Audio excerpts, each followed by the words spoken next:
Hi అండి. మీరు ఏమనుకున్నా కూడా ఒక విషయం చెప్పాలి. మేము వారంలో నాన్ వెజ్ సండే రోజు, మళ్ళా ట్యూస్డే, వెడ్నెస్డే ఈ 3 రోజులు తింటామన్నట్టు. ఆదివారం, మంగళవారం, బుధవారం. కార్తీక మాసంలో అసలే తినమన్నట్టు. నెల రోజు నాన్ వెజ్ ఇంట్లో వండ, వాళ్ళకు పెట్ట, వాళ్ళని తిననీయ నేను. అయితే కార్తీక మాసం శుక్రవారం అయిపోయింది. అయితే శనివారం తినాం కదా, ఆదివారం రోజు తెచ్చుకుందాం అనుకునేసరికి ఆయనతో పెళ్ళికి పోయినాం అన్నట్టు. పెళ్ళికి పోయినాము. మళ్ళీ మంగళవారం వచ్చింది కదా, మంగళవారం బుధవారం వండుకుందాం అనుకుంటే ఏదేదో కారణాల వల్ల ఆయనతో వండుకోలేదు.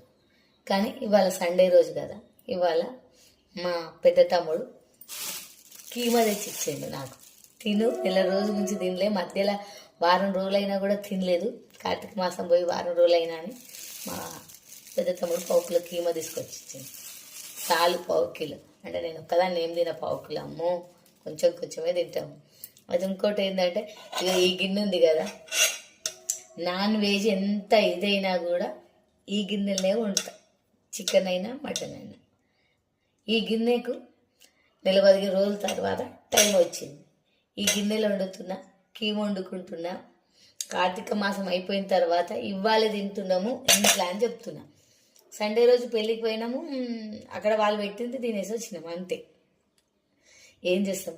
నాకైతే ఈ 3 రోజులు కంపల్సరీ ఎగ్స్ అన్నా, చికెన్ అన్నా, ఏవో మళ్ళీ ఎండ్రోయలన్నా, బొమ్మిడి చేపలన్నా ఇట్లా వండుకొని తింటా అన్నట్టు.